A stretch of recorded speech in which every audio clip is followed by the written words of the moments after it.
You ever wonder what it would be like if Prince was Canadian and instead of having sick guitar skills, he had sick fighting skills? How about the ability to make your coworkers a convertible? You ever go on a road trip just to have it ruined when you get Patrick Stewart murdered? What about the time that... forgot about the clone! Oh no. We forgot about the Oh, yeah, the clones. clones.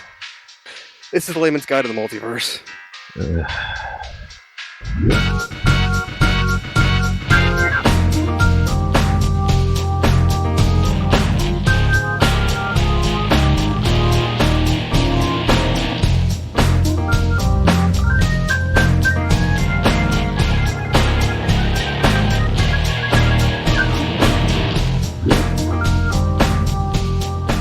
All right, folks, welcome to the Layman's Guide to the Multiverse, the show where we dive between the panels and break through the fourth wall to answer all of your comic book questions. One of them might be, where was this intro last week? Well, I can tell you, nowhere. Matt, would you like to address this? I screwed up. There we go. We forgot a lot of stuff. We forgot about the intro last week, and most of all, we forgot about the clones. I think we chose to forget. I think we're just in denial. Well, I think most people try to forget about the clones. I don't. You see, because I keep on seeing the clones came up. We talked about it in the first multiverse episode. Paulo recommended me New Avengers. I've been tearing through that and loving it. But at one point, there's a panel where Spider-Man, he's getting everyone up to speed what he's been up to. And he goes, "Oh yeah, I have clones." And then like it just goes to the next panel.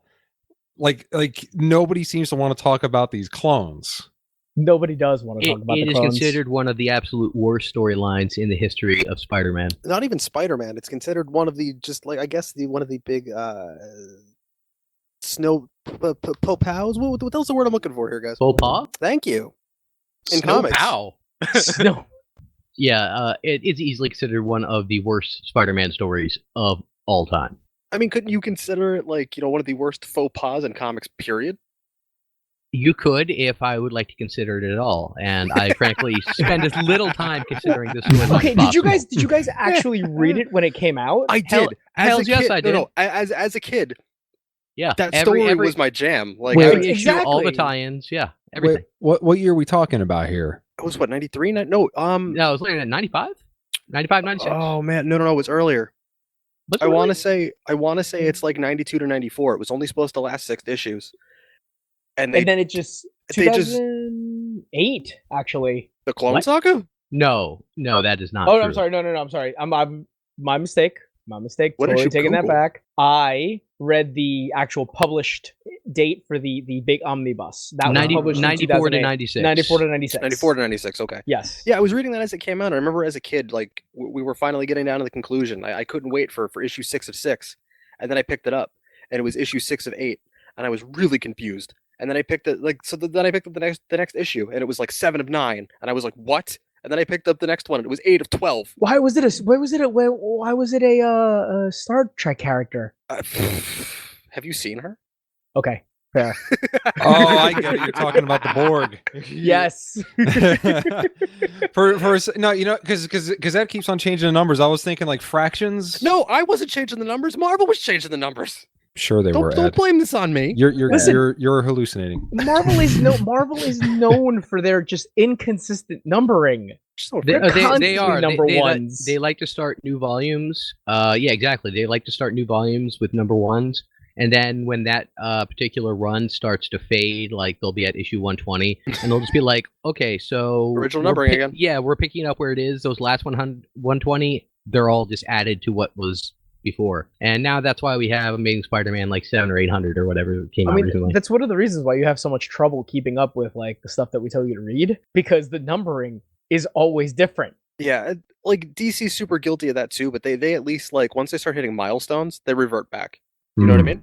Well, Like they're supposed to be doing that with the Fantastic Four, I think, soon.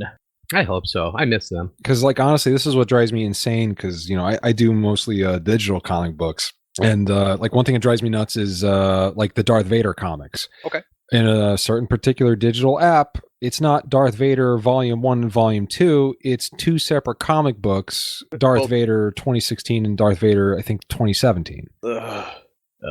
Even though the 2017 one, I'm using air quotes right now, picks up where the first one kind of left off.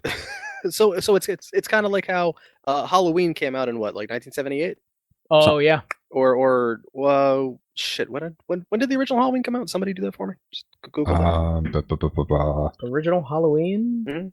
Well, regardless, I mean, okay. but my point is that Halloween came out, like 40 years ago or whatever it was, and then we got a sequel to the first Halloween called Halloween. Yeah, That came out this year. yeah, that came out. That came out not like 2 weeks ago for Yeah. us. Came out this month at this point. I will say this, Matt. So as much as I'm a huge fan of the convenience of Digital apps. digital apps and digital comics, I Of do the recommend a trip to the local comic book shop. The one to support your local business, but also because you've got guys in there who will help you find what you're looking for. Also, again, though, as somebody who's been in the business, really, it's actually more about supporting the local businesses. The comic book industry, the comic book shop industry especially, is not an easy one, especially with now the ease of digital pirating and even legal paid digital services. It is really hard to stay afloat as a comic book store. I know because my father's own comic book store failed in the economic crisis of 2008. And so please support your local comic book stores. To kind of add to that, and actually to bring us back to Spider-Man, that was actually back in the 90s when comic books were really starting to tank. For a little overprinting and underselling. Exactly. That's one of the things. This particular saga was guilty of that in the first place. Like, it overprinted quite a bit and helped kind of cause some. Like, let's put it like this: Marvel and DC were both very guilty of it. They were overprinting and like just forcing retailers to order more than they should have. Yeah. Oh, it was absolutely crazy because I talked about this before. There was that article that claimed comic books were a better investment than Wall Street. Oh, Jesus Christ. I'm sorry. Did this article say if you happen to have a time machine, it can go back to the 50s? Well, because that's the funniest thing. I think I read in an interview once, Stan Lee cited that article, and he goes, yeah, the reason why the old comic books were ever worth anything was because back then they thought they were worthless. Yeah. Exactly. They were thrown out, torn up. Yeah. My best friend's dad has a copy of Fantastic Four #2, one of those comics where in mint condition I think it's worth like something like over 18 grand because it's one of Spider-Man's first appearances. Mm-hmm. He has the faces cut out, and throughout the comic, like throughout panels, like he would cut them out to do his little art projects as a kid. His book is worthless. That's hilarious. But he still has it. That's amazing. It is. Well, but in any case, back to the clones. All right, so we Mm-hmm. gotta set up the Clone Saga real quick by telling you who the villain is of it. It is a villain named Miles Warren. The Jackal. Yeah, He's a Sorry, jackal. the Jackal. He's a jackal. It is the Jackal. It's a jackal. All right, points for everybody except Matt. I don't remember the Jackal. I'm pretty sure he was in the cartoon, but I don't recall him. Was he? You shouldn't remember. I mean, frankly, we shouldn't remember any of the story. But anyway, the original story was in the 70s. And basically, he made clones of Peter Parker and Gwen Stacy. I think because he had a thing for Gwen Stacy and blamed Spider-Man for her death. Well, I mean, back in the 70s, who didn't have a thing for Gwen Stacy? Yeah, I still have a thing for Gwen Stacy. All right, fair enough. But anyway, so the point is that the clone of Spider-Man thought he was the real Spider-Man, and they fight, but then eventually team up to stop Jackal. And one of them, the clone, appears to die at the end of the comics. And that's in the 70s, and that was done. That was like done and over with. Wait a second. Is that the origin of that Spider-Man pointing at the other Spider-Man meme? I wish it would be, but it's no, not. I think, isn't that from like the 1969 cartoon? That's from the cartoon. 1969 cartoon. Yeah. Well, Spider-Man is known for having a lot of imposters. That is true. But this was a legitimate genetic clone. It wasn't this originally just a throwaway story, and then I don't remember who was writing it, but they were just like, "Would this be a neat idea?" Gary Conway. Because like, wasn't his pitch like, wouldn't it be a neat idea if the Peter Parker we've been following has been that clone? Oh, you're talking about, yes, that it was. Die? And that was in the actual Clone Saga in the 90s, the one that we all try to forget. What if there was a Spider-Man clone, but the clone got all of the recessive genes, and the Peter Parker Spider-Man got all of the dominant genes, and the negative gene Spider-Man took over a military base and got a giant nuclear mecha? So what you're saying is that these two clones eventually had a third sibling they didn't know about who became president. No, but they did have a third sibling. I'm so upset. I'm so mad that like I for a minute I was lost, and then I'm like, when you said the third brother became president, I was like, okay, now I know what the hell he's talking about. Brother! But Brother! just okay. So yes, but that. Wait, you guys don't want to talk about Metal Gear Solid anymore? No, I want to get the Clone Saga done, I so mean, we 'cause never have to think about it again. Spider-Man. No, listen, it's exactly like the Clone Saga, man. It's never gonna end. Just when you think it's over. Well, that's the problem when you get clones involved with storylines like this, because I mean, half the fun of Metal Gear was that Kojima obviously knew it was kind of stupid, Oh, but it's he kind of campy and over the top, and it takes it's campy and over the topness 100% serious. oh, he's so aware. Like, it was John Carpenter that did Escape from L.A., right? Mhm. Yeah. Apparently, one of John Carpenter's lawyers went up to him and goes, "Look, this Kojima guy, he's like clearly ripping off all your IPs. Like, we should just sue the shit out of him." And then John Carpenter met Kojima, and Kojima's a huge fan. Kojima's a huge fan, and him and John Carpenter just hit it off. And John Carpenter's like, "I don't want to sue him. He's a nice guy." But let's face it, John Carpenter, he's probably one of my favorite directors, but he knows what he's making. His movies do have a camp factor to them. Yeah, Of all things course. depending. I mean, like, I wouldn't say The Thing is very campy, but No, but I would say going back to the Clone Saga, that the problem was it was campy unintentionally, or not campy enough, or not campy at all. Perhaps just terrible. it should have ended, and they just dragged it on. Because So we should clarify. Technically, the Clone Saga that everybody talks about, the one that is just absolutely terrible, is considered the second Clone Saga. Oh, the one in the 90s.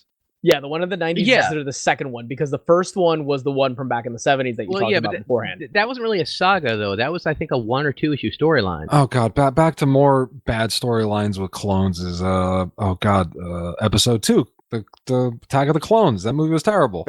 Okay, that is fair, but I'm really trying to push my way through this Clone Saga. I am thing, pretty because sure Peter once we Parker get- is filled with midichlorians. I'm sorry, guys. Once we get there and we talk about it, and it's short, I can tell the whole story in like 6 sentences. But I want to get it out there so we never have to talk about it again. I'm just saying, just talking about clones brings back flashbacks of other horrible stories with clones. Well, all right, so All right, what's let what is Doug the finish, story? and then we can let just go. Doug Yeah, finish. yeah. We Finish, can go Doug. clone crazy. All right? Okay, so Clone in the madness. 90s, the clone who everybody thought died, turns out he's been alive this whole time. He also then finds out that he apparently was not the clone. He has been the real Spider-Man all this time, but he's been like locked away or something. I actually don't even remember why Surprise! he was in hiding or whatever. But Peter I knew Parker accepts this really quickly. It's like, oh, well, shit. Mhm. Okay, I guess I'm a clone. I'm keeping Mary Jane, but you can be Spider-Man, I guess? Eh, And he's just like, all right, there's a Spider-Man out there. I don't have to do this anymore. I'm going to go have some fun sex with my wife. I think I'm a clone now, and he just retires. And, I was getting to that. Damn it. yeah, and all the Spider-Man fans felt betrayed because they're like, oh, yeah, so the last 25 years of Spider-Man comics, so that wasn't Spider-Man. He doesn't matter anymore. And that pissed everybody off. I get that sentiment, because as a kid, that was my reaction. Like, I felt really weird, Mhm. but I did really like Ben Reilly as a character. I really dug his The- costume. But I mean, The suit we'll get was there. nice. Yeah, we'll The get there suit in a was second. nice, and the impact webbing. Yeah. We'll get there in a second though. But even as a kid reading that story, I felt that I felt that way. Mhm. Now that I'm older, I'm like, who gives a shit? Still Spider-Man, still the same guy, literally the same guy. You know? But the thing is, though, is if he hasn't lived all those experiences, I mean, he kind of lived his own. Yeah. Didn't he? Like, that's the thing. Like, he lived his own experiences, different experiences. Wait. So if I'm understanding this correctly, Peter Parker was the clone? all along.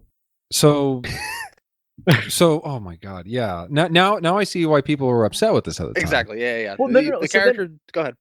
Oh, no, go ahead, man. I'm sorry. I don't know. Well, what I was going to say is that the character that we had been following for 25 years that we thought was Peter Parker wasn't. Was a completely different character.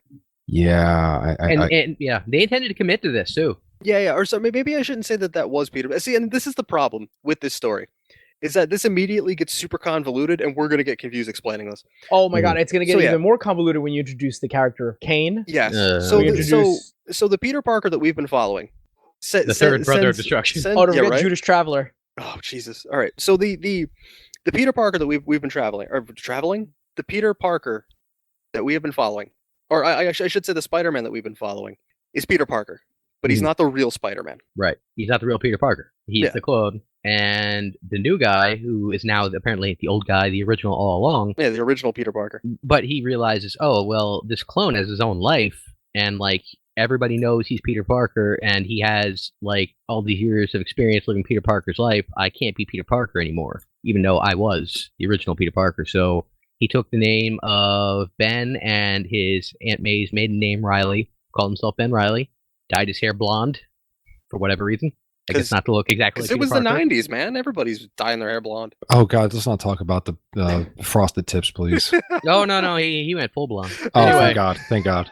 Ben Riley invented the bleach blonde look. Could Oh, you no. imagine? Could you imagine Norman Osborn with frosted tips? Could With that like I can't bowling- imagine. I can't ball- imagine him being able to make tips out of his hair. Yeah, what is up with his hair? Every in the show it looked crazy. In the comics it looks even crazier.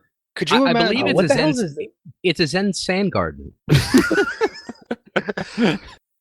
You talk about Kane, Paulo. I've already exhausted myself emotionally enough on this. I don't want to.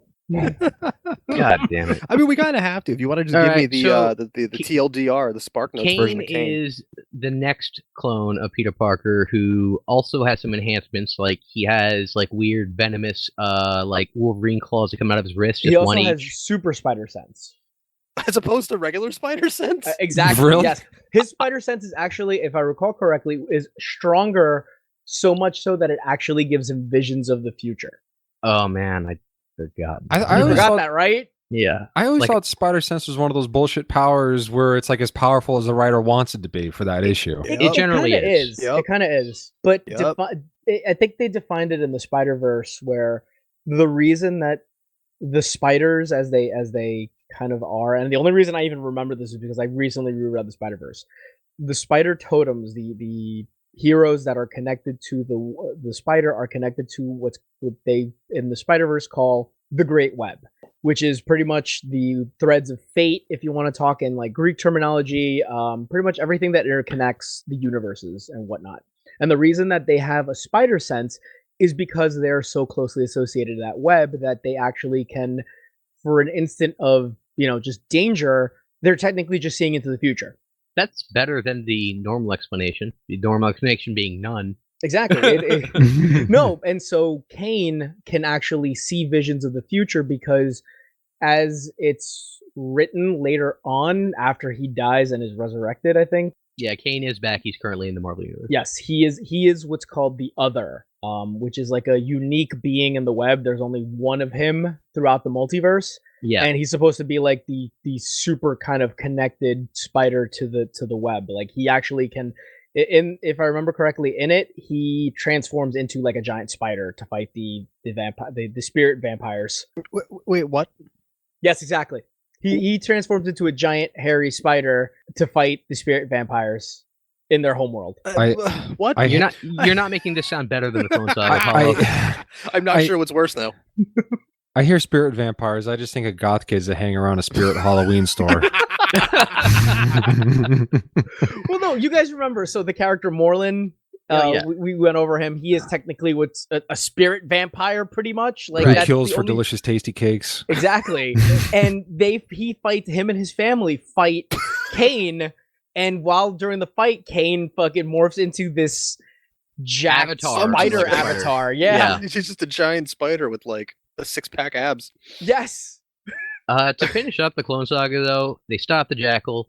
He comes back after like a year, I think, causes more mischief. They stop him again. And What is after he, TP his house? Like, yeah, I don't know. And after like 2 or 3 years What a of scamp. the Clone Saga going on, and fans being like, "No, we are not accepting the fact that Spider-Man for the last 25 years wasn't Spider-Man." They did a rough shot, like, "Oh, final battle with the Jackal. Oh God, Ben Reilly died. Wait, he's dissolving into dust. The other clones. He was the clone all along. We were right. It was Peter Parker that was the real one. yeah, Now let's pretend this never happened." yeah. That sounds like a Poochie ending. I feel like It was. it pretty much is. I mean, Yeah. and I feel like that is the ending of almost every like giant Marvel crossover. Is that we don't know we need a way to write ourselves out of this thing that the fans don't like. Let's kill him and never talk about it again. Hold on. Wait right there for 1 second. I'm waiting. I gotta throw a wrench in that. Do it. Oh, no. I So know you what you're going to remember- say, and I'm excited. You remember how we said that the clones just never end, right? Oh, I know. So a couple of years ago, during the ridiculously long Dan Slott run, and I only say this because I actually read it again, they decided to revisit the clones. Why? Clone 2, the cloning. This is like Clone 3. No, we already have 3 clones. What is this now? Well, no, okay, so during this clone saga, all of a sudden, characters that were dead, like for family members of Spider-Man, are suddenly coming back. Oh, wasn't Aunt May and Uncle Ben no, there too? Gwen came back. Aunt May was still alive at that point, though, wasn't she? Was yeah. it, but weren't there like younger clones of like Aunt May and Uncle Ben, and didn't like Peter walk in on them? No. Am I It's thinking something, of something else. Something else. Yeah, you're thinking of something else. But Jay, like, so A for example, nightmare? Jay Jonah gets his dead wife comes back. He's a menace. Like a whole one. I forget who it was. Rhino's wife comes back. Everybody's wives come back. Like a whole bunch of like random beloved characters from different people in Spider-Man's life come back. I'm laughing at beloved characters. Yeah. Yeah. Rhino's wife's the beloved to Rhino's me. wife. Yeah, Right. Rhino's wife. Does Bonesaw come back? We could only wish. But hold on. As we were saying though, so they start coming back, and Spider-Man's just like, "What the fuck? What is happening? This is clearly It's clearly not right. yeah. This is clearly what's his name? Jackal? Yeah, the Jackal. What's his actual name? Warren Miles, I believe it was. you Yeah, said? yeah. For whatever reason, I went brain dead on it. But regardless, so all of a sudden, like Spider-Man's investigating what the hell's going on, and he turns out he finds Gwen Stacy. Like, what the hell? Gwen Stacy's alive again. But she's teamed up with this new Jackal who is no longer like a half Jackal man. He's just a dude. He's a guy wearing like an Anubis looking face mask And a sweet suit, from what I and remember. a sweet red suit. Yes. Yeah. Turns out it is not the Jackal Miles Warren's. It is the new Jackal Ben Reilly.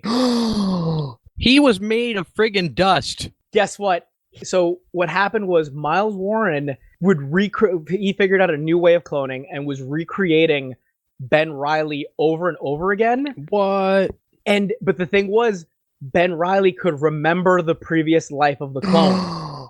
I hope that when he revealed himself, he pulled off the mask and was like, "It was me, Parker. It was me all along. Hang on a second. So please don't tell me. That's gotta be Kane." Yeah, all I can think of now is the Batman movie from the 60s, how all the people from the League of Nations get turned to dust and Batman's able to rehydrate them and bring them back now. That's exactly what happened. That's exactly Clearly, Jesus. no, that's not what happened. Yeah. But, Oh. like I said, Are you trying to tell me that Ben Reilly's not made of a bunch of sea monkeys? I mean, he is made up of a bunch of sea monkeys, but that's... Aren't we Alright, all Nazi just sea sea monkeys. monkeys at the end of the day? Listen, I got a man. sea monkey that has lived far too long living in my kitchen. What? What? Okay, no, so... No, Why do you have I sea need monkeys? context.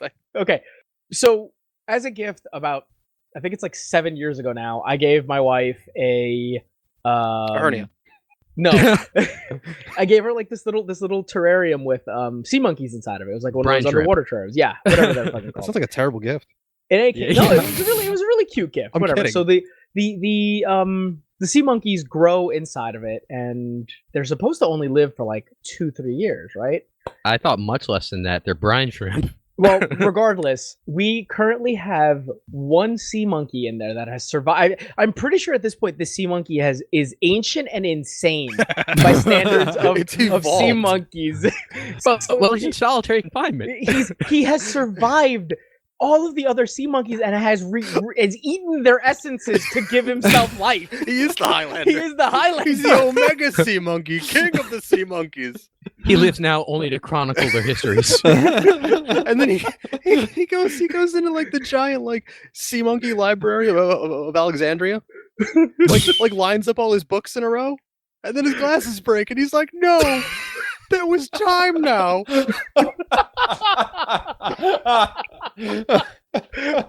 Okay. This is one of the greater things that has happened in this episode. Oh man, All right, going back. Sea going monkey back to this- evolved. I'm just imagining a sea monkey. He's like wearing like a sea monkey leather jacket with like one missing sleeve.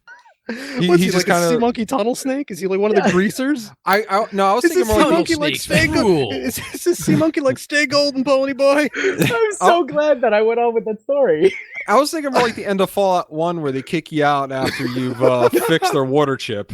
Yo, just thank you for being somebody who has played Fallout 1. Oh, I love Fallout 1. Oh, Fallout 1 and 2 were fantastic. Well, I man. wanted to. I was almost in Fallout 2, but I'll save that for another time. I actually want to hear this at some point. Well, Another my episode. question for Yeah. you was going to be like, are you trying to tell me that this Omega Sea Monkey is like the Clone Saga of sea monkeys? Is he? You could. He's Is this absorbed sea all monkey the the Clone Saga done right? Please tell somebody me. could choke us out on the than it was phone. done on paper. He's the Ben Riley. He's the Ben Riley of sea monkeys, Somebody guys. Come call on. Disney. We're going to rewrite the Clone Saga. We got this. Oh, and In you know any what's case- sad? I'm waiting for the story to end, but this isn't even the worst or most offensive Spider-Man story ever. Oh no. Oh no, It's there's not. plenty more. It's really Okay, not. Yeah, okay, there's We more. got so- these on deck. We might as well just dive into that then. Well, Paulo was almost finished, I think. Yeah, no, I actually was close to the end. So as of right now, Ben Riley is back in the Marvel continuity. And insane and a villain. in Jackal? Insane. No, he's insane and trying to be a better Spider-Man. Isn't than, he than not- Peter? Isn't he A, not su- a really? superior Spider-Man, you might You could say he Oh. might be trying to be a superior Spider-Man. No, so no. As a result, though, one of the clone bodies so there's like a whole big storyline that goes in. I'm not going to get into it, but to make a long story short, certain clones survive the destruction of all the other clones of this Mhm. new clone saga. Otto actually manages to transfer his body, his Consciousness. mind, his consciousness into one of the spider clones that survive. Oh, It's half him. It's half Parker's DNA and half Octavius's, though, is it not? I believe so, because like at one point he's resurrected. Like they bring his consciousness into his original body, and Right. he like messes with the technology and creates himself a new body that's half Peter, half Otto, and transfers his consciousness to it. Wait, hold the phone. How many times has Otto done this whole brain swap thing? I thought that was only a shtick in Superior Spider-Man. We might Well- be at 4 times now. Oh, Yeah. Jesus. and are we Yeah. slated for another one come like January? Maybe. I don't I know. mean, if this one dies. Yeah. Well, I remember reading a Marvel, like the Marvel solicits for I think January, and Superior Spider-Man's making a comeback because why not? Well, that's because right now he's the superior octopus. He is Right. And Was so it- he wants to become Spider-Man again. Yeah, because Superior Spider-Man I've heard nothing but glowing reviews for it. It was a really good storyline. It was a really good storyline. Yeah, I'm I'm getting around to it. So to finish up with the bad storylines, so that we can never speak of them again. Let's That was actually a really good clone storyline. Yeah. The one with Ben Riley, and I believe there's another version of Kane, or like that older version of Kane shows back up. I think he picks up either the Iron Spider armor for a little bit, and then I think he starts wearing an older version of the Scarlet Spider costume. Right now, Ben- he's wearing a custom black and red Spider-Man suit that I actually Yeah. think may be one of the ones that you can unlock in the Spider-Man Oh, video cool. game that Yes, came out it recently. is. I think he calls himself the Crimson Spider now, Okay. and he is apparently a superhero in Houston Oh. because New York's got too many. Oh, isn't there? Are New there York's like got too 12 many spider Spider-Man people, right man. now in New York? There's a lot of Spider-Man in New York right now. There's a lot of Spider-Man in the comic books. There's also a General. couple of villain Spider-Man. There are more clones. Oh, don't forget the Lady Spiders. Yes, I'm getting to them. But there's more clones. I don't think they're clones of Parker. They're clones of someone else. But they're using the Iron Spider suit. There were 3 of them, and 2 of them were killed, so there's only 1 left. Oh, wasn't there? Oh man, weren't there like 12 of them at one point? There was some kind of like I thought there was only 3. I could be wrong. I remember there being like a big spider team, and they were all wearing those Red and gold. like one of yeah. them. I think like 1 or 2 of them were wearing that Iron Spider costume. Like you had like the Spider-Man Big Time costume.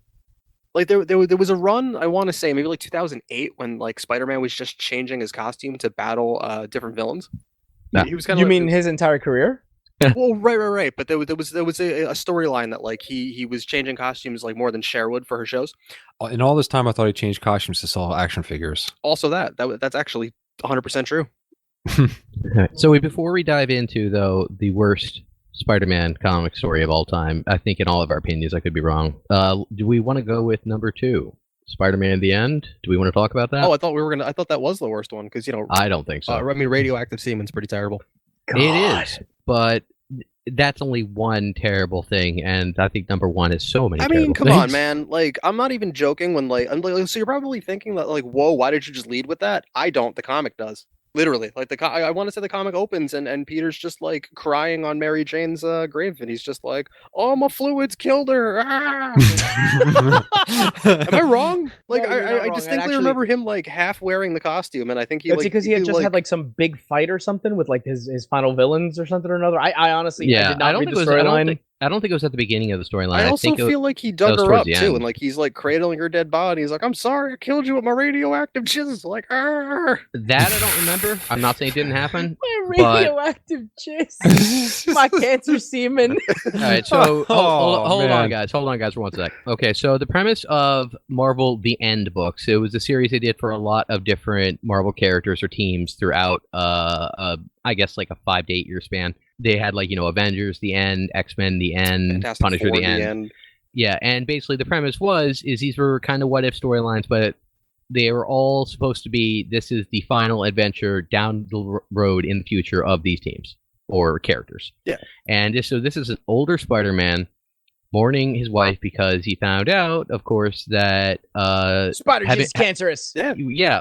that the thing is he's powered by radioactive blood, and all of his bodily fluids are radioactive. So what you're saying is that if Peter Parker just listened to his theme song, he would have had the warning. Yeah.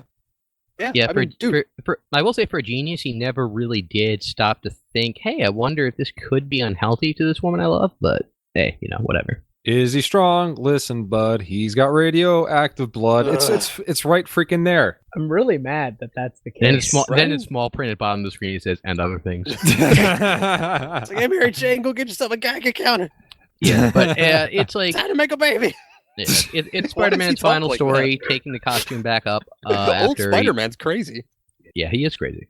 But yeah, he takes the old costume back up to stop his former villains and etc. I mean, it's not that the whole storyline's bad. It's just that like that part was so in poor taste and not handled well, and also why. Just we don't need to hear that. Because seeing Peter Parker standing over the grave of Mary Jane sells comics, maybe? Yeah, but like they could have just said like, "Oh, I'm mildly radioactive, and being in my presence and sleeping in my bed with me all these years built up, like a Watchman John giving cancer thing just from being around." Even though that was anyway. I mean, we gotta pause things 1 second, Sure. and make a quick correction. It's Okay. actually called Spider-Man Reign. Oh, R-E-I-G-N. that's what it Oh. was. Not Spider-Man the End. Yeah. My apologies. No. I actually thought it was the end as well. When so did that come out? Spider Rain. 2007. it Okay, looks like. can you Yeah, I was gonna say around 2006. So that And- sounds right. can you double check for me when Dark Knight Strikes Again came out? Give me 1 second. Because there was definitely something similar. DC was putting out a story kind of similar with one of their characters, and I for the life of me can't remember what. Right. But I remember that like the Spider-Man Reign was supposed to be like their answer to like Frank Miller's Dark Knight, or the Dark Knight Returns and the Dark Knight Strikes Again and Batman Which is Year the next one after Dark Knight Returns? I'm sorry, Dark Knight. Strikes Again. Or they sometimes call it DK2. But it's always called terrible. Yeah. 2001, 2002. Okay. So no, it's a little bit after that. Okay. But yeah, the thing is, I would say that it was a better overall story than the Clone Saga of the 90s. Barely, but Barely. It's just that part was so offensive and unnecessary. Not so much offensive, just unnerving, uncouth. Didn't need to happen. It's one of those weird situations where you're just like, really? Yeah, is that Did where you you want to really go with this, need Marvel? to do that? Yeah, I mean, and like when he's kind of going over that, when like he's explaining how she died, he actually does like go through that whole checklist that you just said, Doug. But Yeah. but then he's like, but also like, all my fluids. My fluids. Yeah, like literally, all my fluids. You could have stopped the sentence short. The story would not have changed. It actually, no, it would have changed for the better. Does he literally say my fluids? I think so. He does. He uses the word. I mean, fluids. He does- honestly, anybody can just go Google like Spider-Man Reign, and I'm pretty sure Yeah. that like that's gonna come up in the image search as like a third. yeah, like he didn't call it his dick webbing. I don't need web shooters for this. Get your Geiger counter. Is it Rain RAYNE or RA? R-E-I-G-N. Ah, Yeah, I think this is a good place where we should give people a break on that note because because I don't want to if keep that's the going with case, that. Yeah. No, I'm saying, do we give them the break now Yeah. and then come back with the worst story ever? Yeah. Do we do that first and then Yes. let them take a break after that? I'm literally looking to see if the first panel that comes up is Spider-Man saying my fluids, and it's not. It's the cover of him hovering over the Mary Jane tombstone. Yeah, there you go. Okay, so Let's take a break. okay, real quick. we can go to break now. We'll come back and we will tell you the worst Spider-Man story ever, and then we will get into more fun things about Spider-Man, like everything that's not the three things we just talked about.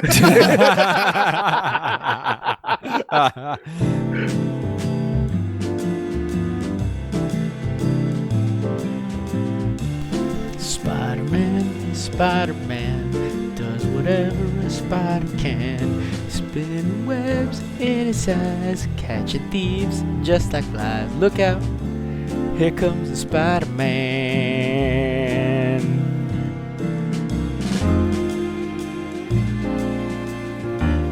God, I'm terrible at singing. Never gonna do that again. Back to the episode. Listen, kids, he's got radioactive. No! Hey, we're back. Hey, Hey, Hey, we're just talking about Spider-Man Rain. oh, we don't want to talk about. No! All right, and we're back. Oh, my fragile sensibilities. All right, we've come back.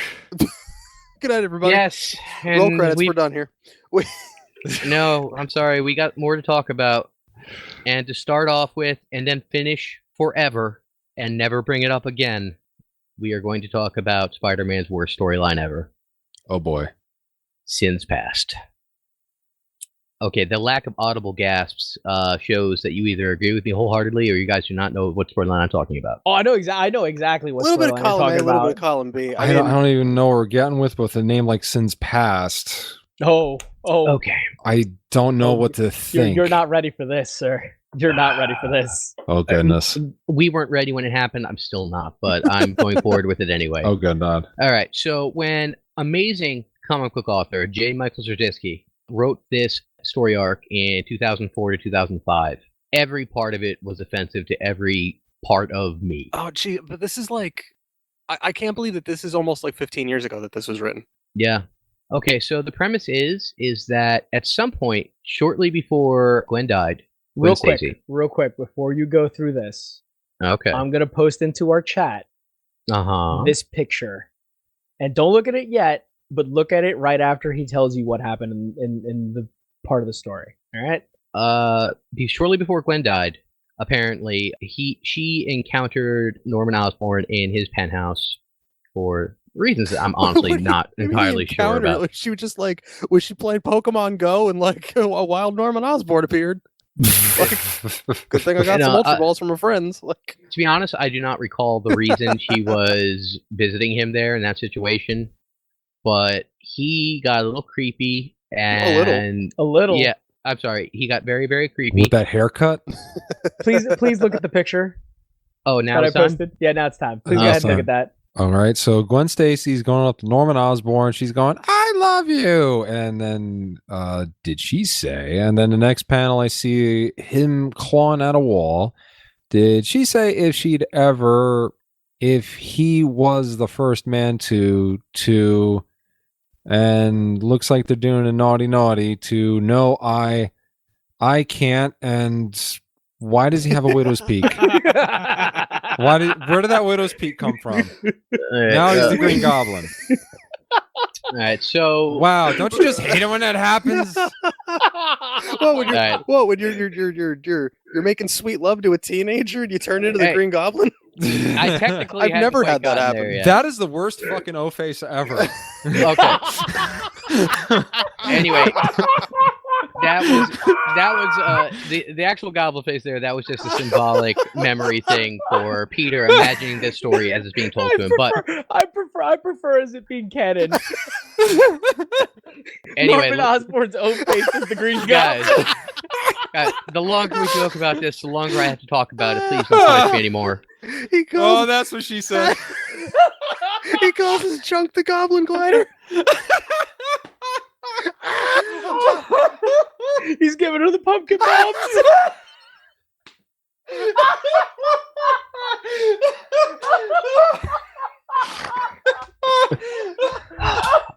I'm glad you're taking so much joy from the pain that's brought millions of fans. But all that's left is Spider-Man. All right. So, all right. Anyway, guys, let me just get through this. So I'm crying. yeah, so he basically starts coming on to her and like seducing her, and it's kind of slightly rapey, but at the same time they show, like, he goes full on Green Goblin when he's. okay, let me finish.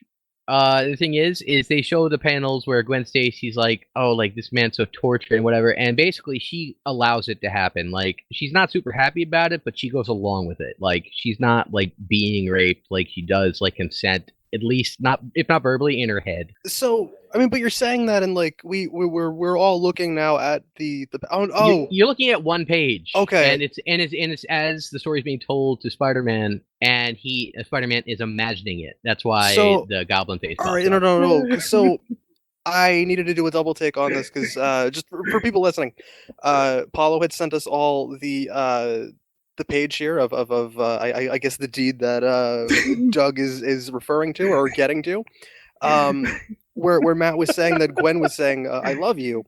It's actually to Peter. So Right. I did a double take because I thought she originally was saying that to Norman, No, which wouldn't no, have made any sense. No, Yeah, she she regretted it, and she became pregnant from this. Only takes once. She said to Norman that Peter would raise these kids. She did not want him to have anything to do with them, and she went to France to give birth to them in secret. As one does. Yes, so she had twins, and France has being all that, those secret babies. yeah, given that she had genetically enhanced goblin babies, course she they Of course. Come on, look at his own face. for the record, they look normal, but they age super rapidly and have powers. I'm just imagining somebody walking up to us like, oh, those are lovely goblin babies you have. Yeah, Look at the And little baby goblins.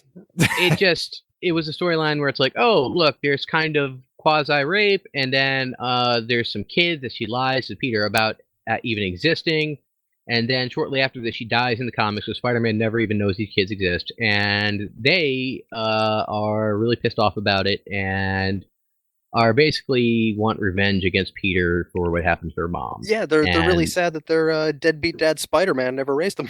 You don't get me, Dad. Well, also, Spider-Man is kind of responsible for... I mean, the responsibility mostly lies in Norman, but Peter Parker holds the responsibility on himself for killing Gwen Stacy. I mean, okay. Peter Parker blames himself for everything. That is to true. be fair, Alright. he did kill kinda Gwen do it. Stacy, though. Yeah, he did. Okay. Before we get to the killing of Gwen Stacy, because this is something that I've been trying to figure out for a long time. Like I said, I read the Spider-Verse. I've kind of dabbled a lot in the Spider-Man comics. They always allude to Gwen Stacy dying, but I've yet to figure out when and how that exactly happens. If only there was something, some kind of search engine on a giant, database that we're all connected to. Well, no, okay, I get That would kind of. Yeah. If I did that, we wouldn't have anything to talk about on this podcast. No, You're exactly. right. I'll give you the shortened version. So Yeah, go for it. Norman kidnaps Gwen Stacy, and As he's one got does. her, as one does exactly, and has her captive on the Williamsburg Bridge, I believe it is. It's one of the bridges in New Yeah, York. it's Oh, one of the that bridges. crappy bridge? Yes. Oh, And that bridge is decrepit as hell. so during the fight between Peter and Norman, of course, has the Green Goblin.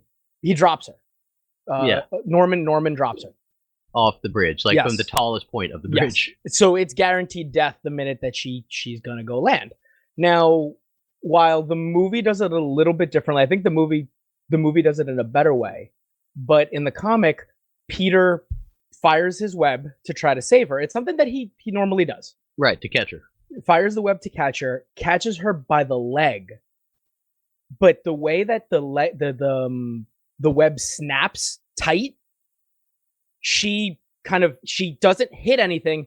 The web snaps tight, and her neck snaps as a result. Oh, like a whip. Yep. Yeah, Yeah, yeah. The Yeah. whiplash just, and she's just instant dead. Yep. yeah, crack. Yeah. Now, if you go on YouTube, you can actually see an Amazing Spider-Man 2 they redo the scene. It's not from a bridge, but it's inside a clock tower. Yep.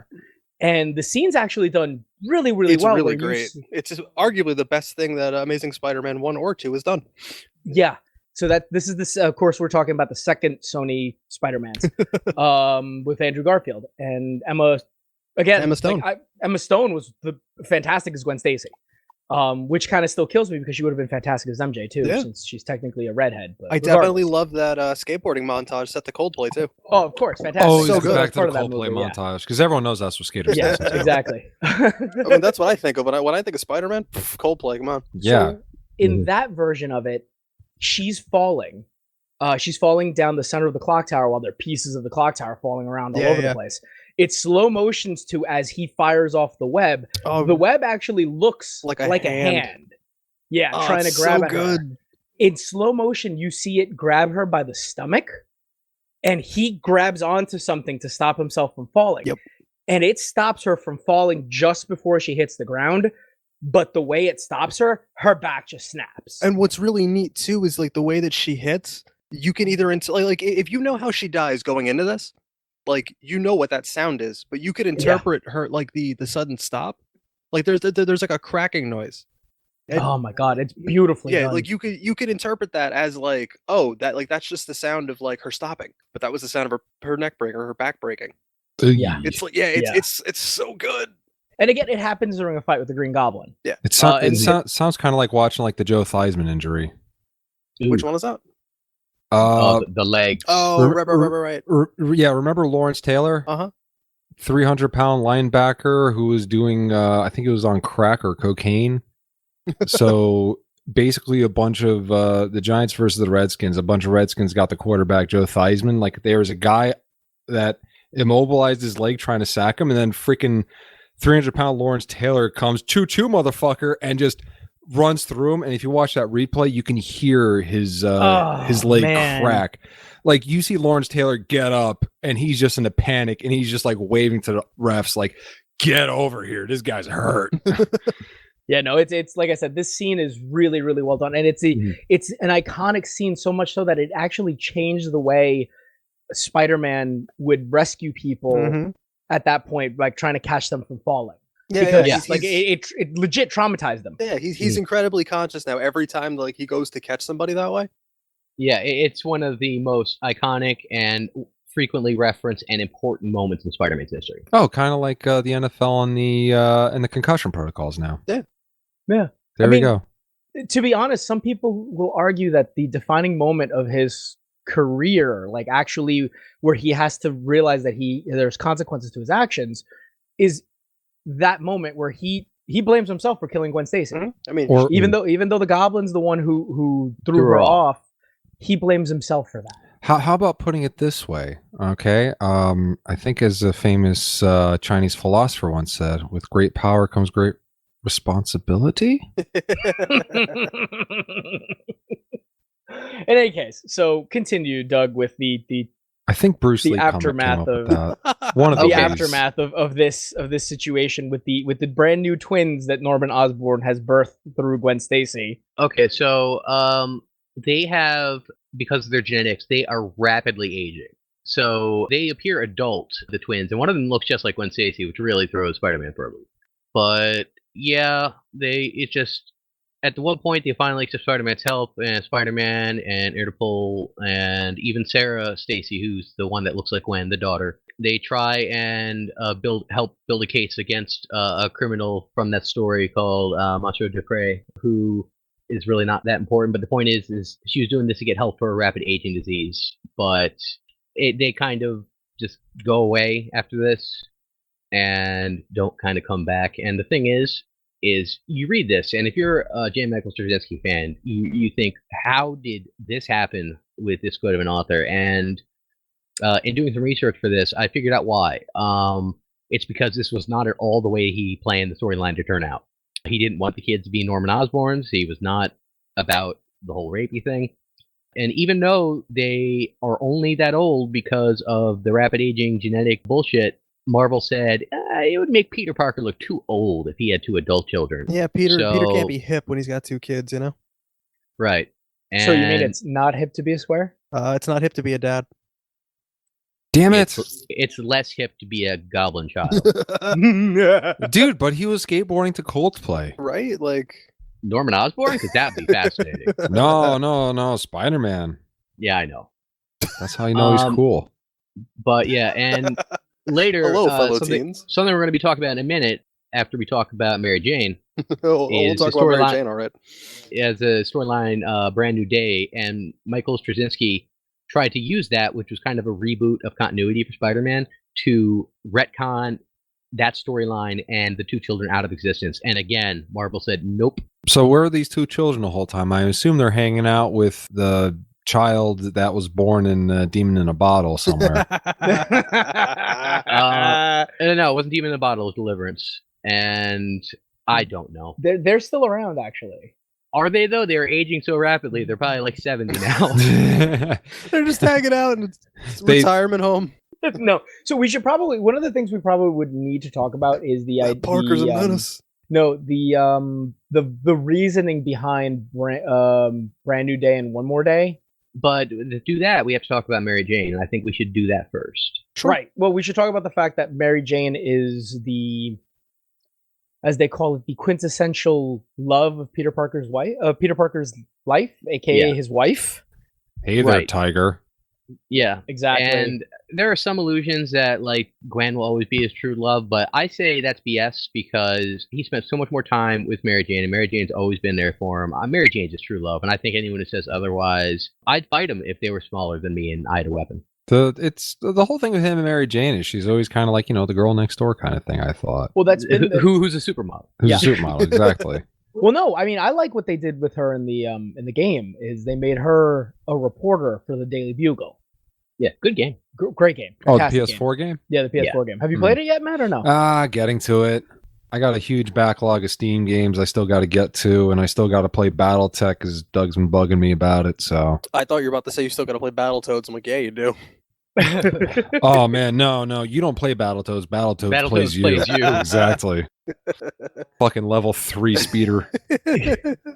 Basically, the premise of Brand New Day was they wanted to bring Peter Parker back to a point in his life where he could be the single Peter Parker with the bills and the problems and the lack of girlfriends and romance that he had been prior because he'd been married for decades at this point. I was going to say that he'd been 40 years ago when he was like, in college. If you recall from Spider-Verse, in one of those universes, he's not only married to Mary Jane, their daughter, Mayday Parker, is Spider-Woman. Yeah, that's a separate universe. That's that is the Marvel Next universe? MC2, I believe.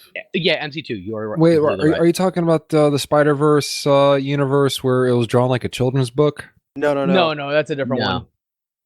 Because that one was pretty interesting. No, there's a Marvel line of comics that Earth is designated, I believe, MC2. That's not their designation, but they call that line of comics that because the universes don't have letters; they're all just numbers. Right.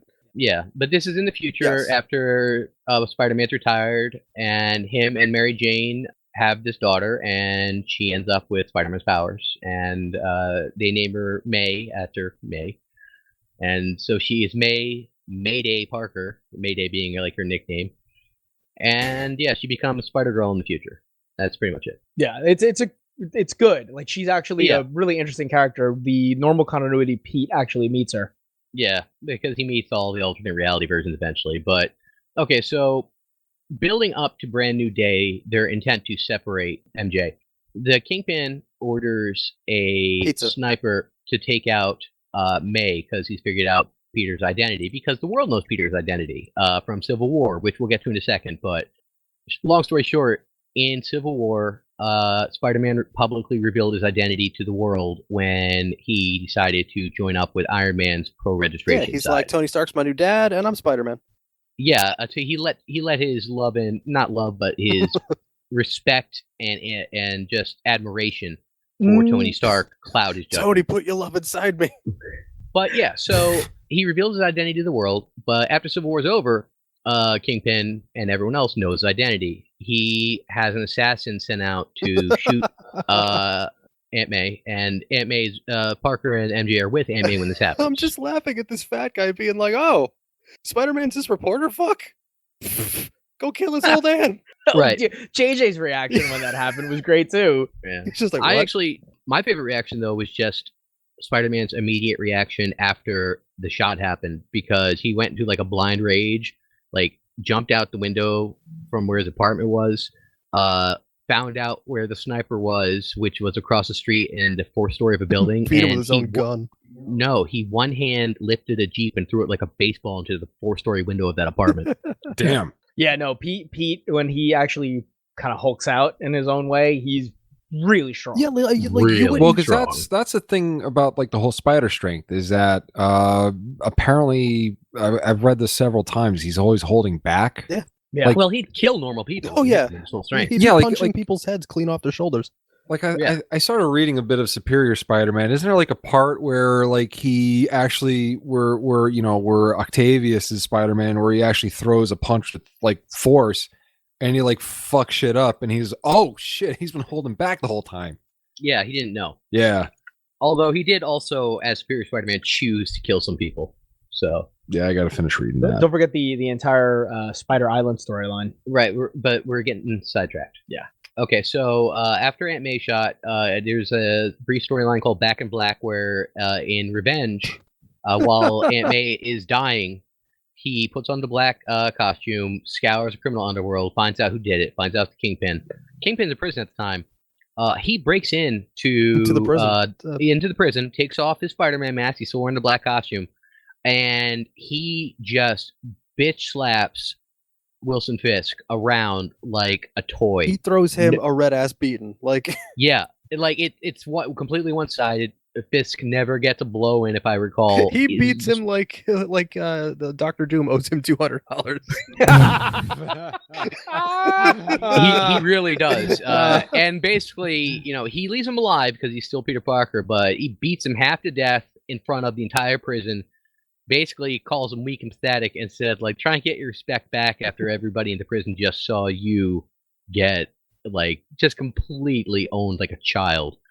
Also, everyone else who was watching that, stay the fuck away from my family. They're like, well, that's kind of easy because we're in prison. Right. But this I mean, we all know the Marvel Universe Prison criminal system? justice system, prison system is just a revolving door. Come on. It is. And so this led to Peter literally seeking a deal with the devil, Mephisto, one of Marvel's many devil figures. Well, So arguably the devil figure. yeah, he's the most important one of them anyway. But yeah, so basically in an act of Infernus Ex Machina, he makes a Just were deal. waiting to say that, weren't you? I was, Wait, what Ex Machina? Infernus Ex Machina. as opposed to Deus Ex Machina. Yeah, The okay. plot device, but devil's the guy. Anyway, Okay. Point is- I see what So you he said talks to Yeah, Kit it does. Fisto, does Deus Inferno Yeah. Machina. Yeah, go yeah, on. and basically to save Aunt May's life, he's like, "Well, I'm not giving you like my soul," and he's like, "I don't want your soul. I want something much juicier, basically." And he makes MJ and Peter forget that they were married and break up as a couple, and like they don't have the memories that they were together. It practically retcons Yeah, the past, like, how many years that they've been married. So it Right. actually retcons the fact that he revealed his identity in Civil Yeah, War. that was the biggest Yeah. part.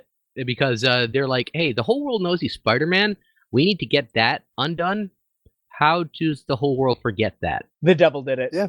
It's like we might as well do Yeah. that, and let's do this too. See, I'm shaking Magic. I'm shaking my head. You guys can't see it, because like Mhm. really, this entire that entire premise is so silly. I agree. Here's why.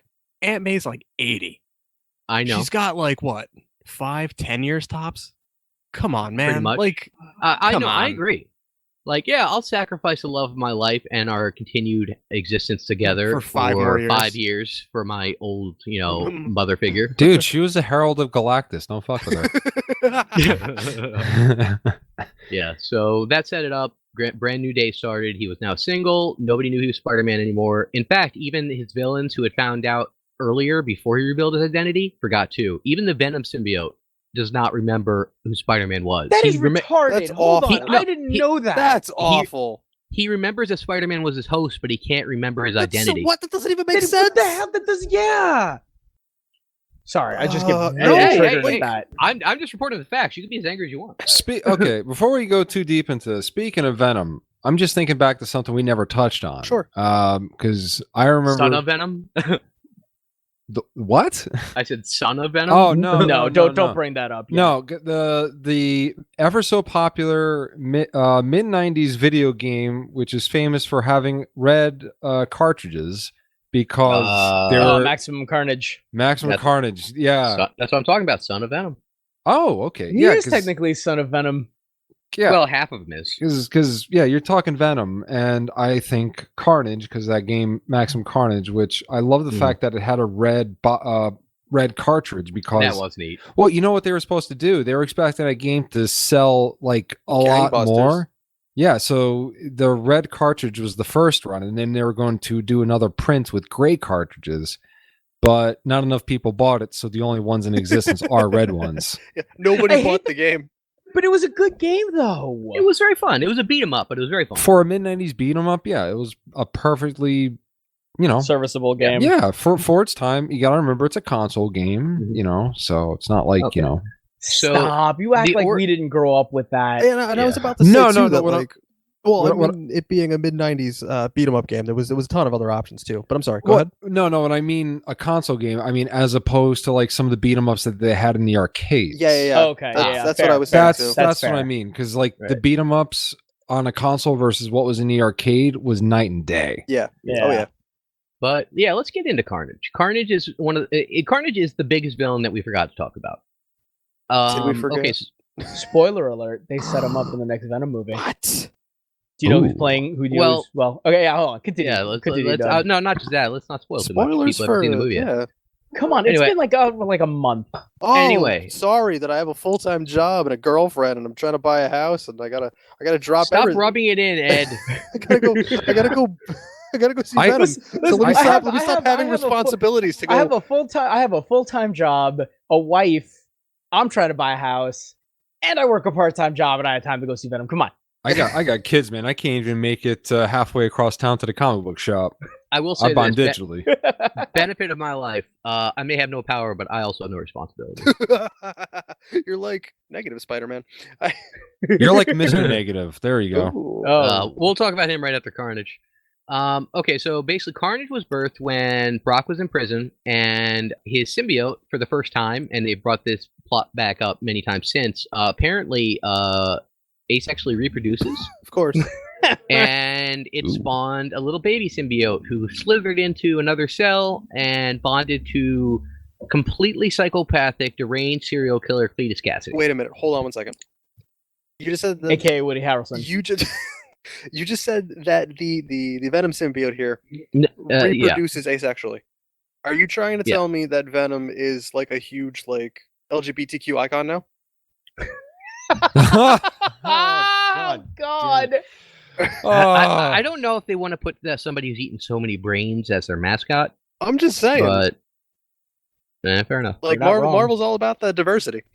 But so Cletus Cassidy has basically got kind of like a Joker-like mindset, except more murder, less puns. Well, yeah, wasn't the concept for Carnage anyway? Like, what if we Yes. gave the Joker superpowers?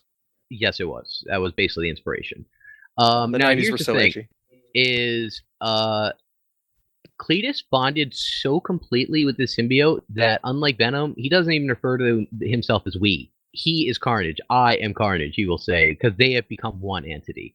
In fact, he cannot even be separated from his symbiote at this point. It resides in his blood. Yeah, I was just about to say, isn't that symbiote like his blood technically? yeah, Now it now is. it So is. is Yeah. that why he's red? It's also why he's been torn apart piece by piece several times and can't die because the symbiote stitches him back You together. mean like when the Sentry picked him up and took him into space and just tore him in half and then tore him Yeah. again and again? Yeah, They that's just- exactly what I was thinking Carnage is such a jobber. They keep making him more powerful over the years, Yeah, so and it's then they ridiculous. just job him out. They're like, look at all this stuff. Look at all those awesome feats. Look at this. And then somebody like the Sentry just shows up and they're like, we got to show how powerful this guy is. he's like Well- he's like a red T-1000. Well, the thing is as powerful as Carnage is, nobody in the Marvel universe really stands up to Sentry. I'm still Whatever. trying to figure out what Let's not- exactly his powers is. Yeah. Let's we'll not get into into that Sentry at because another Sentry point. deserves his own episode too. Actually, I have an idea for an episode that will include Sentry, but it will be much broader in scope. But we'll get to that at some point in the near future. Yeah. So Carnage, super powerful, loves to kill. That's pretty much the end of it. He's fused to a serial killer. I'm not surprised. Well, they are now like one entity. Like so. You can't really separate the two at this point. They pretty much share one mind at this point because they're so in sync with each other. All right. So that's Carnage. On to the next villain that we forgot to talk about last week. Quite possibly the worst named bad guy ever, Mr. Negative.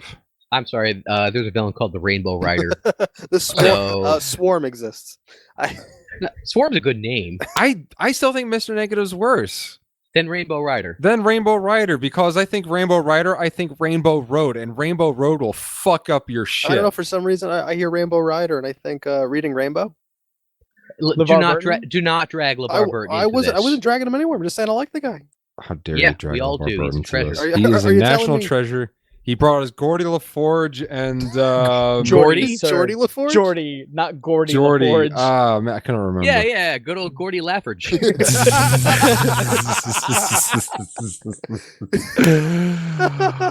Oh, my Star Trek cred just went out the window there. Use the The force, comic Matt. book podcast. But yeah, so it's fine. Mr. Negative is a much more recent Spider-Man villain. They've given him a lot of important roles, considering how recent of a character he is.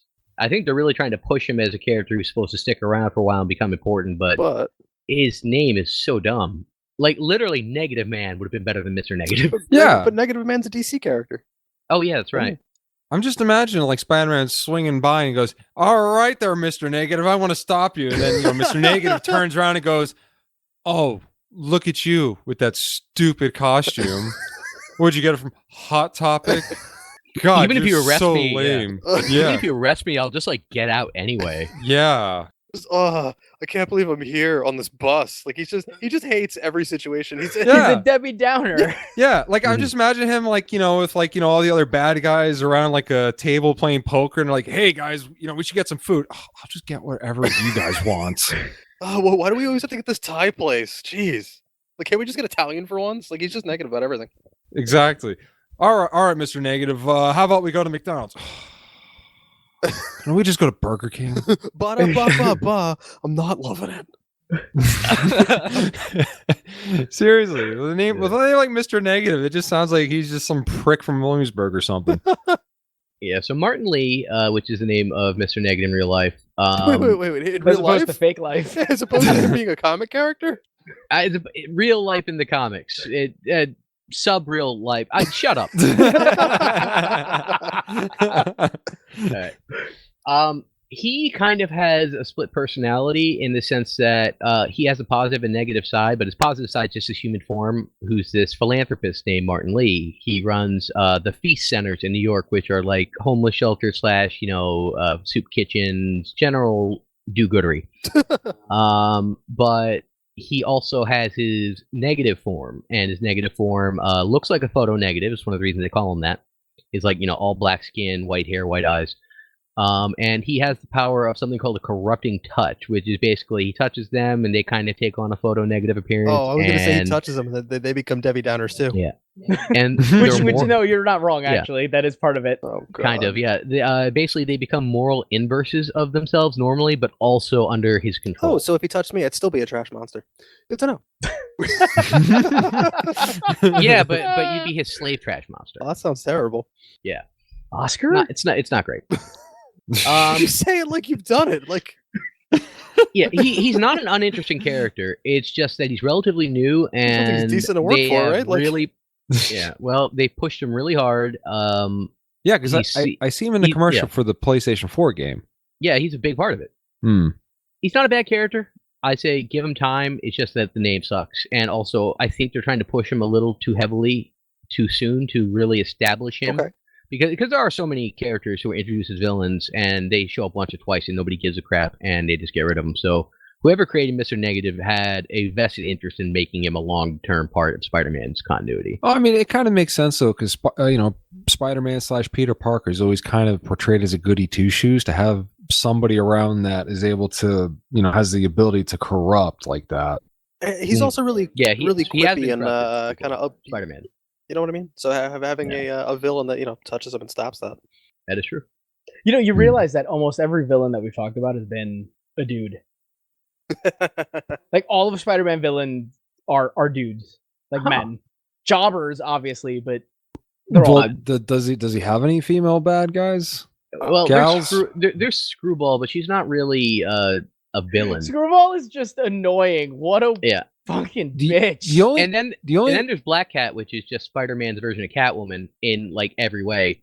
But she's just like Catwoman, like kind of like that villain with the heart of gold kind of bullshit. They gave her hold on. They gave her a power up and made her into an actual villain. Who, Black Cat or Catwoman? Yeah, Black Cat. Yeah, she's running the crime. Well, no. They also stuff, so what they do is they gave her crimes. Like a Black Cat, like the actual ability to remove people's luck. Oh, whereas before she only had like luck powers that worked for her. Exactly. Now she's able to like actually like influence people's luck and make them unlucky. So like fair enough. Batman. See, this is where my head's at. No, Spider-Man will be like fighting her, and like she'll fuck up his like one of the web shots that he takes, and he'll miss or something of the sort. Yeah. Like it's actually they made her into like an interesting kind of villain in the sense that she actually runs a crime family, which Catwoman also did. She's still doing that for like. Yeah, for selfish reasons, but also to keep things in check. Like she's still not a bad guy. She hates him now, though. Like in the past, do we know why? I do. Yeah, please tell me that because I don't remember why she hates him now. Because Otto, as Superior Spider-Man, did not have any sympathy or the playfulness that Peter and she did, and if I'm not mistaken, he beat her near to death. Oh, yes, shit, that's right. That would make sense. That got dark. Yeah.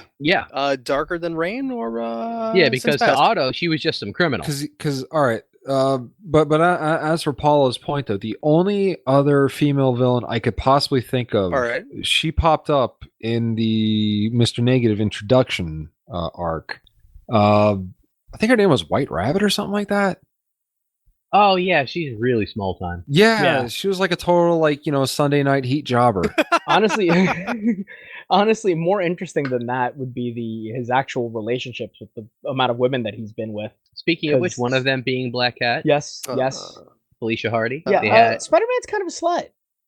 When he's not with Mary Jane, he's kind of a slut. Yeah, because I mean, he kind of had a thing going. All right, so we all know Mary Jane. That's kind of the whole cliche, Spider-Man, Mary Jane. Universal kind of stuff. Yeah, that's definitive, if you will.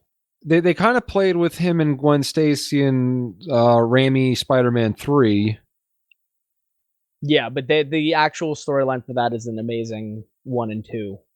If you want to talk about movies, that she's the main character in those two, love interest in those two movies. Yeah, I gotta watch those movies.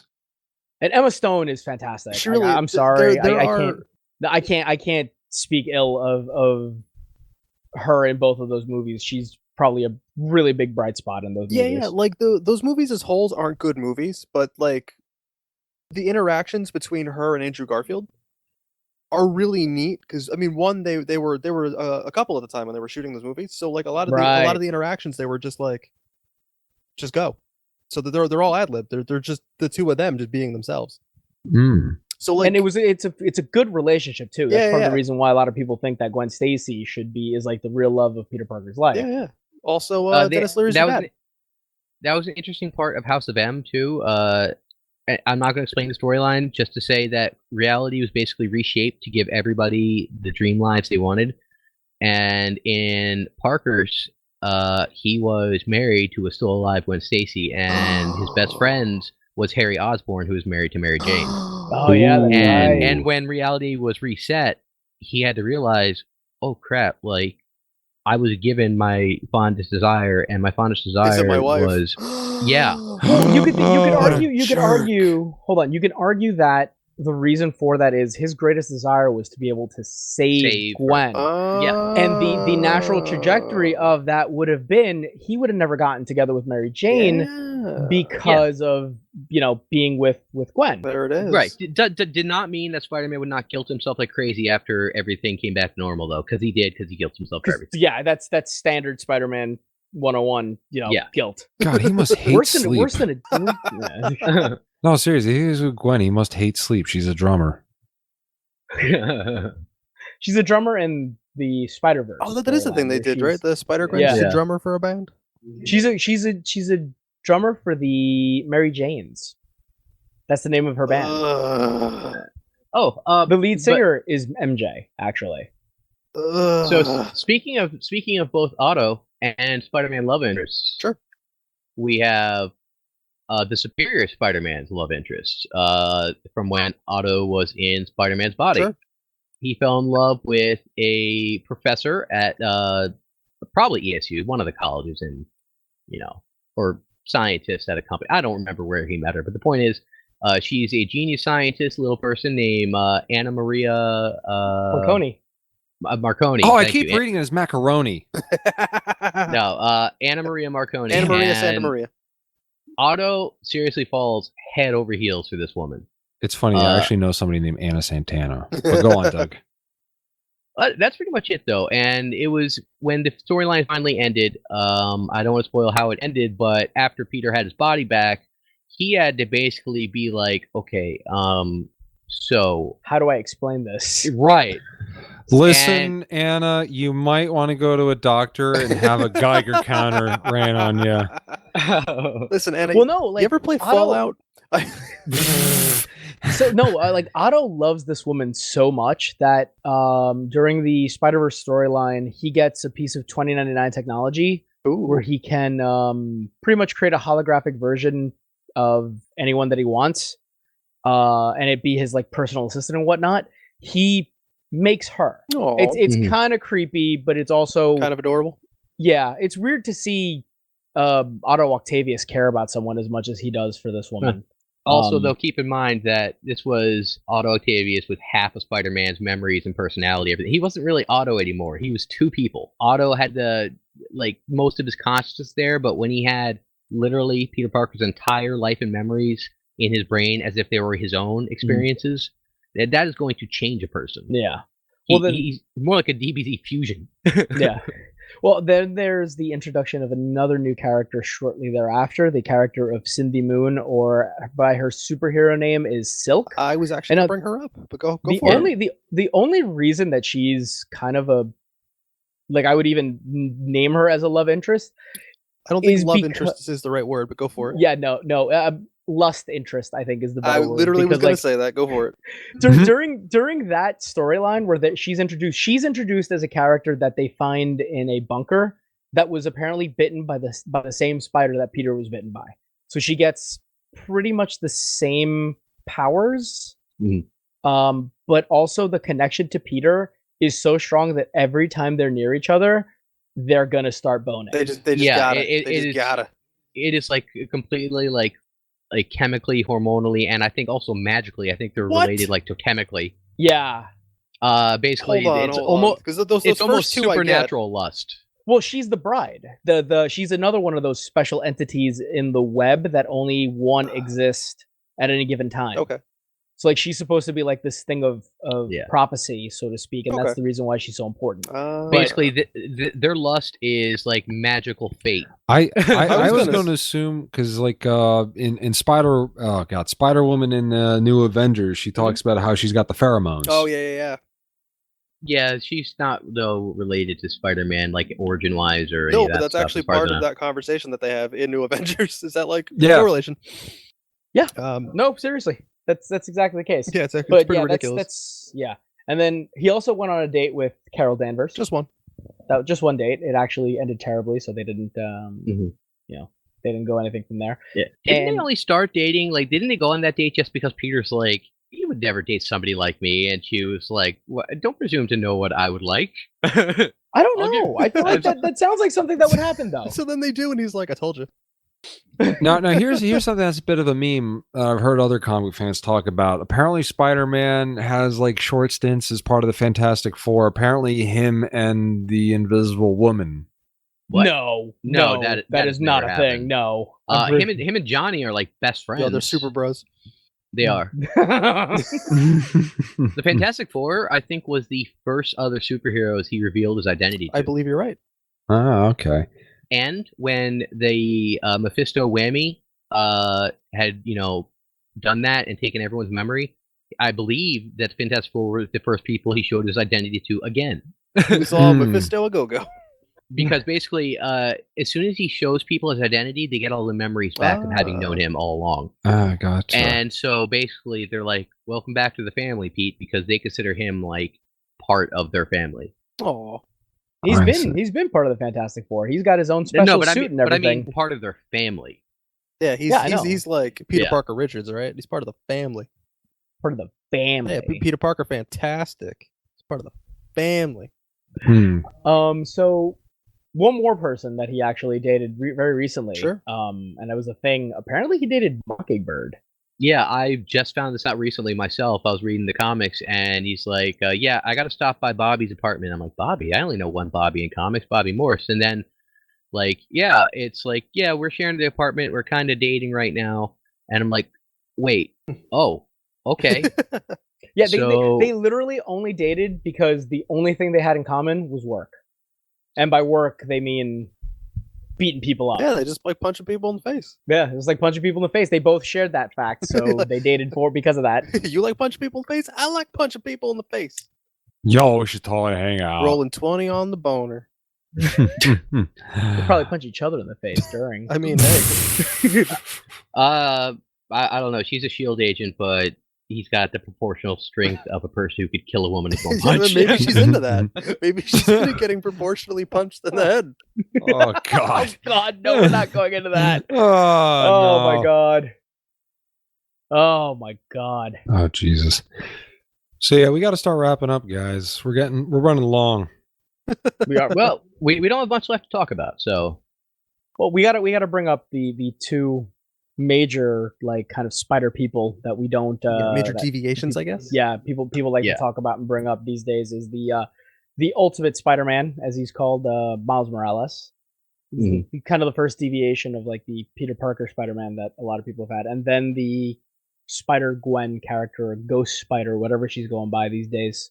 So just to kind of summate Ultimate Spider-Man, Miles Morales was bitten by a different radioactive spider. He was actually bitten by it's not a radioactive spider, it's a genetically mutated, altered. Yeah, genetically altered spider from the same lab that Peter was bitten by. So like he's got almost all of the same powers.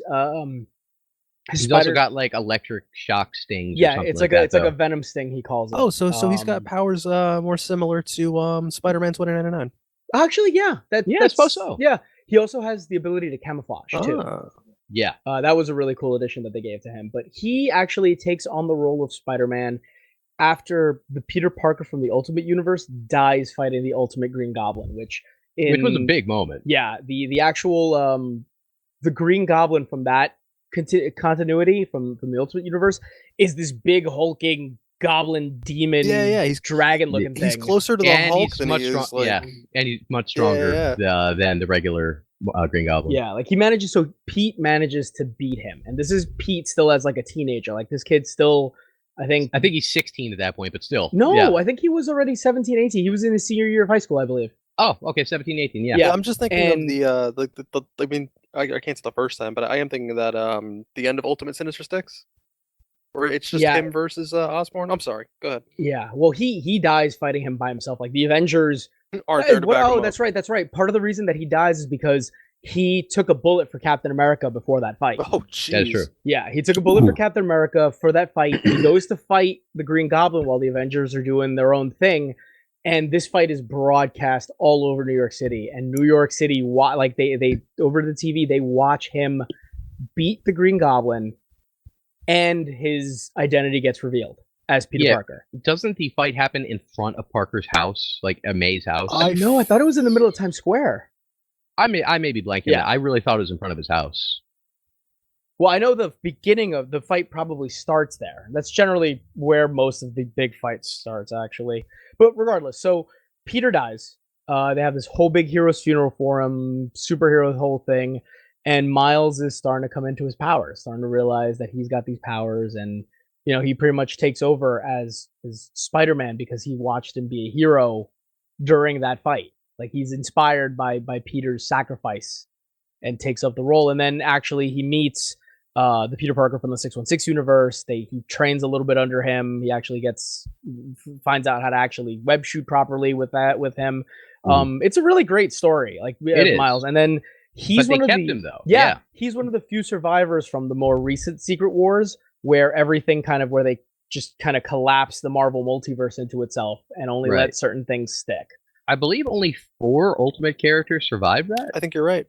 Yeah, I think you might be right. There is the son of Wolverine, Jimmy, whatever. Yeah, James Howlett, Jimmy Howlett. Jimmy, whatever. Yeah. There is Miles Morales. There is Evil Reed Richards, who I'm so glad they kept him. Oh, yeah.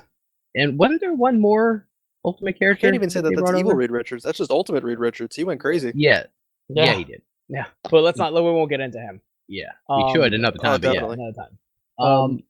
Yeah, wasn't there a 4th though character? I don't remember who it was off the top of my head. I know most of the X-Men died, if not all of them. Yeah, I think all of them. The Ultimate X-Men, I mean. Well, yeah, half of them died in Ultimatum, but I'm talking about survived Secret Wars and actually managed to make it to the mainstream universe. Because that's the thing is Miles Morales is now in the mainstream Marvel 616 universe. Anyway, so there's at least 3. Yeah. Well, in either case, so then we have the other big new kind of Spider character is the Spider-Gwen character. She, like I was saying before, she's Gwen Stacy. Gwen Stacy having been in that universe, I was about to say the Ultimate Universe, but she has nothing to do with it. Different alternate universe. Alternate universe. She is the one who's bitten by the radioactive spider instead of Peter. In that universe, Peter actually becomes the Lizard, and he's trying to kind of replicate the powers that Gwen has. Like she actually reveals to Peter that she is, Spider-Gwen. And Peter's just like, that's awesome. Oh my God. I want to try to do the same thing. I want to help people. I want to do this. I don't want to be bullied by everybody.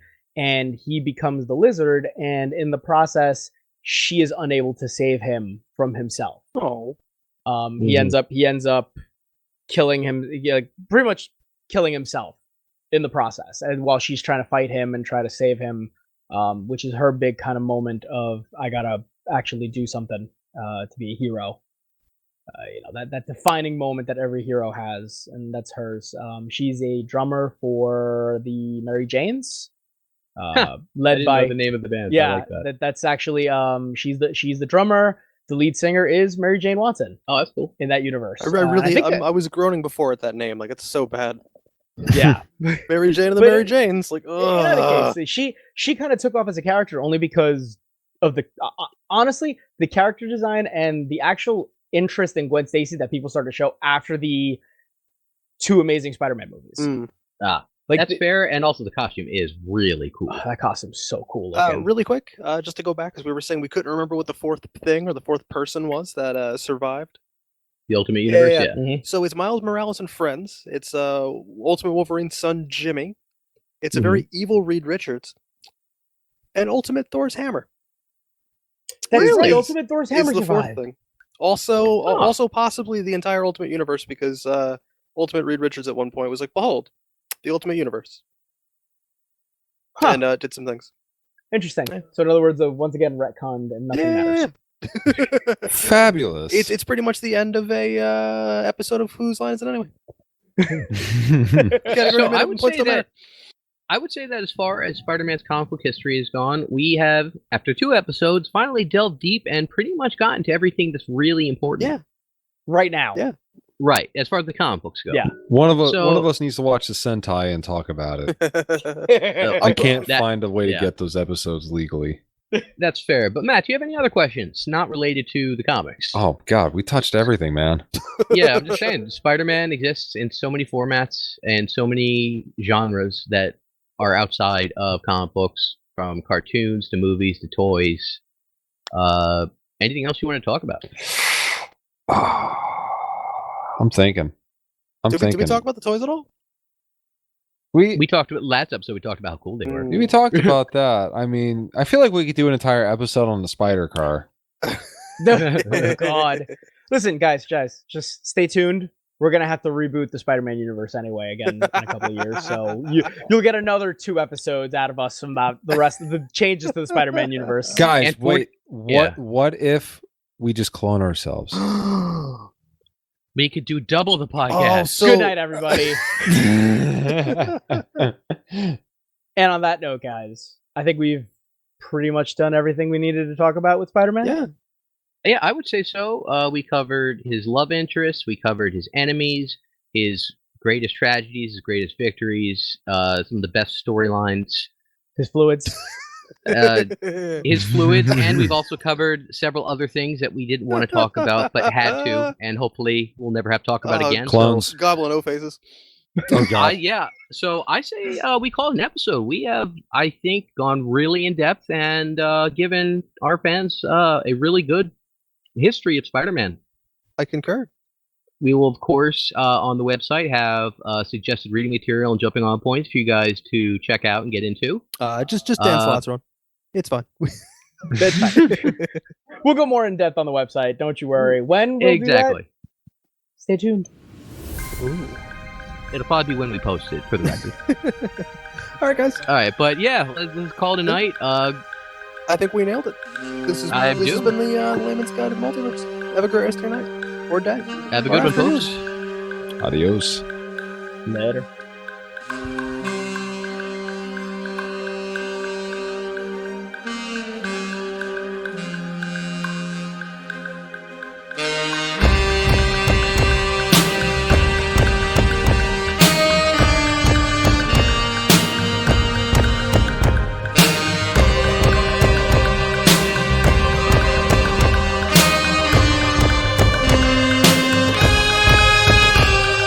If you have questions, a topic you would like us to cover, or wish to simply tell us all the facts we screwed up, feel free to contact us at Layman's Guide to the Multiverse at gmail.com. Also, feel free to visit our website at laymansguidetothemultiverse.com.